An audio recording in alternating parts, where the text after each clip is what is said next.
Natalie Sideserf here of Sideserf Cake Studio, and I'm going to show you how I made a Baby Yoda cake.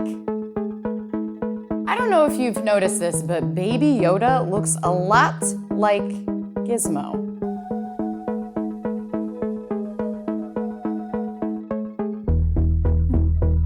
If you like this Baby Yoda cake video, and you like cakes in general, you should subscribe to our channel because we put out a new cake video every Monday. And if you want to check out what we're doing behind the scenes, you can go to patreon.com/sideserfcakes and become a patron. So let's get started. I started out with 4 5-inch round layers of vanilla cake, and I'm stacking those layers. In between each layer is a layer of vanilla buttercream. Once my 4 layers are stacked, I add 2 more additional layers, but these are going to be 4 inches in diameter. So they're slightly smaller, and those are going to be the head. Next, I place a bamboo skewer through the center of the cake, and this is something that I'm going to be able to hold on to while I'm carving and icing the cake. All I did was trim a little bit of the chin area, and I rounded out the top of the head. Here I'm adding a crumb coat of icing. I'm just going to make sure that the entire cake is covered in a thin layer of buttercream. This is where that bamboo skewer really comes in handy because I'm able to hold onto it with my left hand while I ice the cake with my right hand.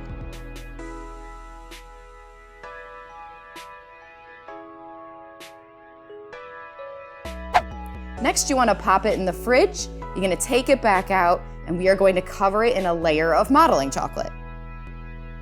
So I started out with a layer of ivory modeling chocolate to cover the body. I took a blade and trimmed away the excess chocolate, and then you just put some gloves on and you can just blend in those seams really easily. If I didn't have gloves on, I wouldn't be able to smooth out the chocolate as easily, so it's great to have a pair of gloves on hand when you're working with modeling chocolate. Next comes a layer of light green, and that is going to cover the top area of cake. This is going to be his head and his face. I pinch the back, and then I trim away the excess chocolate and blend it in. Then I go around with a blade and I cut off the excess skirt. This looks ridiculous, right? So this is the stuff that I'm going to sculpt all the details out of. So it's very, very simplistic at this point, but it's gonna get better, I promise.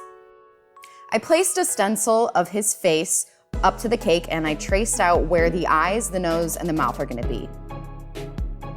Then I go in and I start sculpting all the details with the chocolate that I just covered the cake in.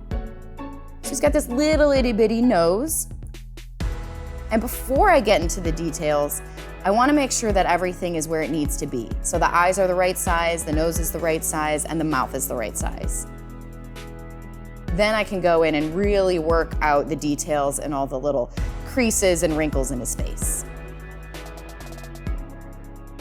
I'm adding small amounts of modeling chocolate to bulk up some areas of his face. So I added a little bit for his eyebrow and then his cheeks. Then I go in and I sculpt his little mouth and his tiny chin. He's absolutely adorable.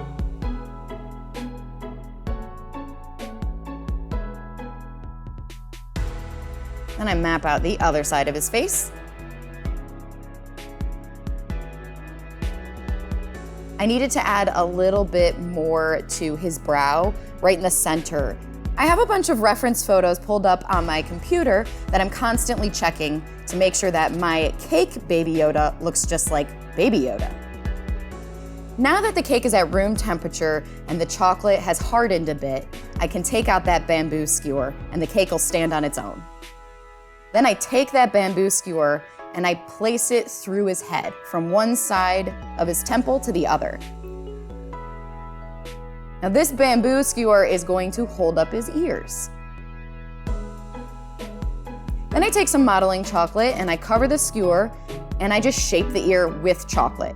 You gotta be careful when you do this because the chocolate can get pretty soft, so you have to try your best to use only the tools, and if it starts to get too soft, give it a break and go back to it after it gets back to room temperature.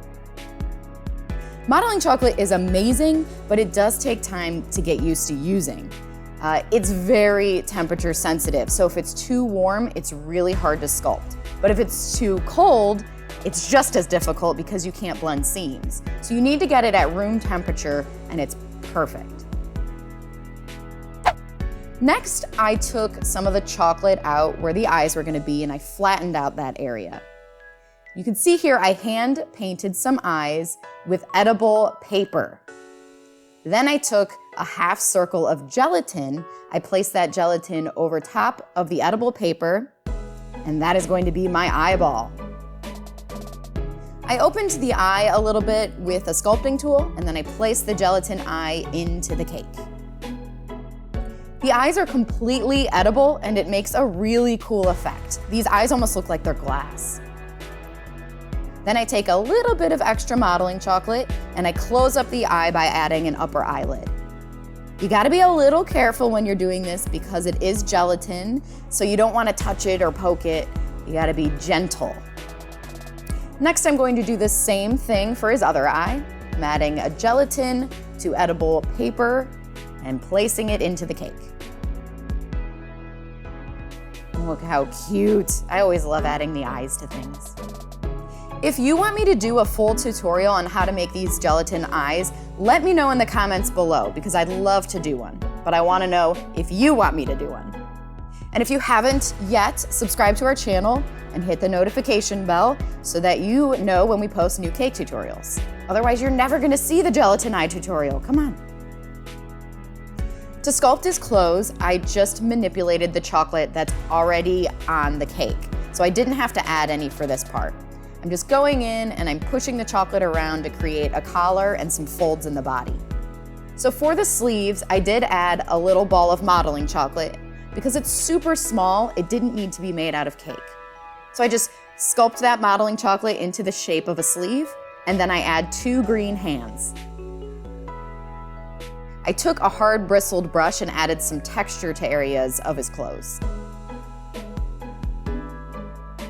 To paint, I added a few little pink areas around his eyes and in his ears, but he's mostly that sort of mint green color.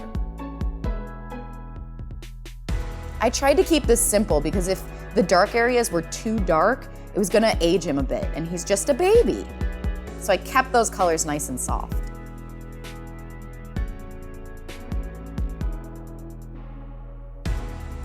To paint his clothes, I just added some ivory and a few different shades of brown food color. And that's it. And there you have it, the most adorable baby Yoda cake. I don't want to do it. I don't want to cut this one. It's usually my favorite part is cutting the cake, but for this cake, it's so adorable that I'm having a really hard time. All right, let's cut it. We're gonna do it. Eat you, I will.